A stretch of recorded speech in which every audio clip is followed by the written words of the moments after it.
Welcome to the LowCarbUSA podcast, where we seek to inspire you to help us build this community. I'm Doug Reynolds. And this is Pam Devine. Now, let's get into this. And the first important aspect to understand is that obesity is a carbohydrate substance abuse problem. It is not a calorie problem. So we are not going to use the word calories, and we are not going to use the word portions. Your body is designed to tell you when you're full. And the primary activator of satiety in the human body is saturated fat or fat. When fat enters your intestinal tract, along the way it triggers the release of a series of hormones. Then when it enters your bloodstream, it in addition triggers hormonal release from your fat cells. And that leptinoid, there's about 5 hormones that we know of that make you feel full and kind of queasy as you begin to eat fat. So fat is an essential component of this diet in order to, as a stopping point, because there is no stopping of carbohydrates. So those are critically important things. We're not going to use the word calories. We're not going to use the word portion control. And because we're primarily dealing with this diet as a diet to make yourself healthier, if you're fat diabetic, have PCOS, whatever it may be, the goal here is 0 carbohydrates. Now, technically, if you're a dietitian, you're going to say, well, it's impossible to eat 0 carbohydrates because every plant has carbohydrates in it. Absolutely true. But we don't count cellulose carbohydrates because you cannot absorb them. Human beings, as we said in the first segment, have lost the capacity to extract calories, sugar calories, from plants, from cellulose plants. Starchy plants are different. Grains are different. Yes, you can extract the carbohydrates from them, so they're kind of on the no list because you don't want to eat carbohydrates. But we do not count the carbohydrate content of your leafy vegetables because they're not absorbable. I always get in trouble for interrupting you in the comments, but I just wanted to clarify something here. Is, when you talk about you don't count so when you look at, say, spinach, and you look at the what's it called, the table of right, you break macros, it down in a laboratory, right? So it'll say a certain amount of fiber and a couple of carbs of, I think they call it sugars. So do you count none of that? Do you count just, do you still count the 2 grams of sugar? Or I've never been totally clear since we've been having this series of things. Is exactly, when you say you don't count it at all, is that literally you don't count it at all? Correct. For 2 reasons. For 2 reasons, Doug. First of all, what's that in front of you? Not the wine. What's that brown thing in front of you? Tap on that. Which brown There's thing? a desk. There's a desk. Oh, that's okay. Thing, yeah. I assume it's made of wood. It is, yes. Take a bite of it. Hell no. Well, that wood is pure sugar. It's cellulose. But if you eat it, all you're going to get is a mouthful of splinters. Now, if an elephant came along and ate that, their intestinal tract would be able to extract some sugar from that. But we don't have the bacteria that can process that cellulose. So when you eat the spinach, that fiber, that roughage that the vegetarians and the old fiber docs love to talk about, that's basically coming out in your poop. So if you could, in the laboratory, they break it down, they chop it up into its individual components. Sure, there's carbohydrates. But remember what we said about your intestine being on the outside of your body. That spinach is going in your face and coming out in your poop. So if none of the carbohydrates are getting absorbed at all. Extremely few. Now, the problem is, and this is why we say never drink your calories, because if you take that spinach and you make a smoothie, you've processed it and you've allowed some of that sugar to come out. Not all of it, but a lot of it. By processing it, you've allowed a lot of that sugar to come out. So the first issue is how you eat it. And that's why we say you're eating real food. The more you process it, the more you're extracting the sugar. You take an orange, it's got a certain amount of sugar in it. You take 8 oranges and you squeeze them into a orange juice glass. Now you've got 8 oranges in that cup, and it's a glass of orange juice has got more sugar in it than a can of Coke. But the people that advertise on TV are going to tell you how healthy it is. They're not going to tell you how much sugar there is in it. Does that make sense? Mm. So that's the first thing. The second thing is, so it's, what we talk about is bioavailability. The second key thing that distinguishes me from the dietitians is the concept of addiction. If you've had a rough day and you come out and you rush to the fridge and pig out on a massive bowl of spinach, we have a problem. I've never met that person. So one of the key concepts that we focus on is not about the pure carbohydrate content. It is about the endorphin trigger. And I can tell you that leafy vegetables do not trigger endorphin excess. Does that make sense? Mm. So whether it's you who's a non-addict or me who's an addict, I'm not coming home and rushing out and eating those leafy vegetables because I can't extract the sugar in an adequate quantity to get me high. Right. Does it make sense? Totally. Okay. So we've got to put this in the context of the keto, of the addiction model, as well as extractable bioavailable sugar. And those are key concepts. So we do not count the carbohydrate content at all of leafy vegetables. But your starchy vegetables and your fruit absolutely count, and they should be on the no list, because the carbohydrate concentration and the bioavailability is massive. I'll give you one other comment about that. When people, oh, well, this happened. Very simple thing. When I wear a CGM, continuous glucose monitor, and I eat a bowl of salad, my blood sugar doesn't go up. If it goes up, it's minute, but it doesn't go up. And that tells me that that bioavailability isn't there. Right, because it's not like just because it's not pumping glucose registering into your bloodstream. Yeah. Correct. And if it's not making my blood sugar go up, it's not making my insulin go up. Because the issue here is primarily insulin, not just sugar. So from a biologic perspective, the leafy vegetables contain a lot of nutrients which we can extract. The minerals, the vitamins, that kind of thing. But the energy value, it takes a massive amount. And there may be a tiny fraction of energy quantity that we do extract, but it's so trivial that it doesn't bump the blood sugar, and it certainly doesn't activate the addiction, so you're not going to eat it to excess. In fact, one of the premises of a vegetarian diet is that because it is so calorie poor, you actually lose a lot of weight once you reduce your insulin sensitivity. Now, insulin, at least once you regain insulin sensitivity, when you're insulin resistant, no matter what you're eating, your insulin levels stay high and they block fat mobilization. And the problem then is, if you don't eat enough, when your blood sugar starts to drop because of that high insulin, you get hungry.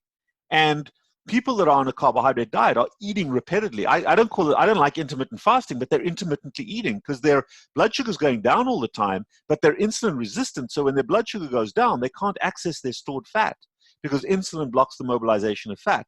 Only once they become insulin sensitive are they then able to use their own fat, and they can then not eat for long periods of time. So for me, intermittent fasting is, I don't feel like eating. It isn't something I intentionally do. It's something that evolves as you become insulin sensitive.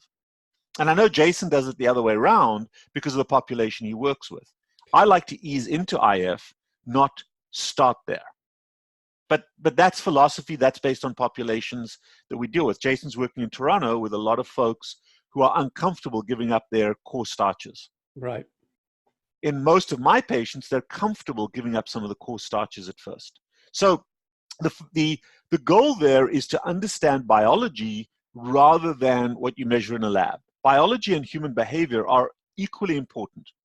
But the goal ultimately is no bioavailable starches. In other words, your CGM shouldn't move. And as I said, what we want to do is eat naturally occurring fats and oils. And the first goal of starting a vegetarian diet is to rapidly become fat adapted. How do you do that? You eat low calorie density, and I don't use that word very often, low calorie density food, which is your leafy vegetables, not your starchy vegetables, and you enrich them with a massive amount of oil. oils and nuts and seeds and fats. So basically what you're getting in is essentially fibrous vegetables or leafy vegetables and a lot of oil. What that does, even though there's a protein deficiency to begin with, your body very quickly adapts to get into ketosis. And the goal here is to get you into ketosis as quickly as possible to reduce your insulin resistance, to regain insulin sensitivity. And in that way, there's a seamless transition between the fat that you eat and your own stored fat. Right. That's the starting point. Now, there's a difference when it comes to sustainability, but the starting point is to get into ketosis as quickly as possible to begin weight loss and to begin the resolution of diabetes. And because vegetables are absorbable calorie poor, a vegetarian start is not a bad way to initiate this process. So, you got a question? Yeah, no, I was just going to say, I remember back from previous episodes that we've done where you also talk about making sure that you lead with the fat, so that you fat fortifying the stuff right in the beginning in your very first bite, so that you start to generate those hormone responses, the leptinoids as you call them, so that that sensation of satiety, it doesn't lag behind what you're eating, and you actually feel full when you really are full. My God, Doug, you listen when you're asleep. That's exactly, you're exactly right. That's exactly right. So the other starting point for starting a ketogenic vegetarian diet is simple rule, and I have this with all my diets: don't eat or drink anything unless you absolutely know the total carbohydrate content. Because you really want to know where they're lying to us. Right. And, they might say, oh, honey's natural sugar. Well, I'll tell you, honey is sugar. And it's the same as whether you get it from a donut or an apple or honey. Sugar is sugar when it enters your bloodstream. So know what you're putting in your face, and it's always total carbohydrates, never net carbohydrates. The whole thing with vegetable carbohydrates is that's kind of where net evolved from. Well, these are fiber carbohydrates, these are alcohol carbohydrates. No, you either count them or you don't, because to count net carbohydrates is okay on a 21-day diet, but it's unsustainable lifelong for most people. Most people are not going to count everything all the time. And what we're looking at is the long-term picture. I need to be able to look at a piece of food and say, that's okay for me to eat, that's not okay. And it's very binary. You either can or you can't. And I want you to establish that up front by knowing what the starchy carbohydrate content is, the bioavailable carbohydrates. So you can read the labels or you can Google the total carbohydrate content. And then the final thing in terms of the preamble is always remember, cooking and preparing food should be a wonderful, relaxing endorphin experience. In other words, I want you to get high on the preparation of the food and the enjoyment of the food, not the drug value of the food that you're eating. Does that make sense? Yeah. I don't want you to get high on the ice cream, the carbohydrates in the ice cream. I want you to get high on the preparation of a salad, or taking your wok out and making salad. Or making a vegetarian dish. I want you to get high on the preparation and how pretty and how beautiful it looks. So I tell people, always take the photograph. Take a photograph when you're prepared. Be proud of what you're doing, because that's the endorphin high you're trying to replace. But if you generate that endorphin high from within by the act of preparing the food, it's much better than getting it from the drug that you're going to call food. Okay, so as I said, the goal is as close to zero non-vegetable carbohydrates as possible.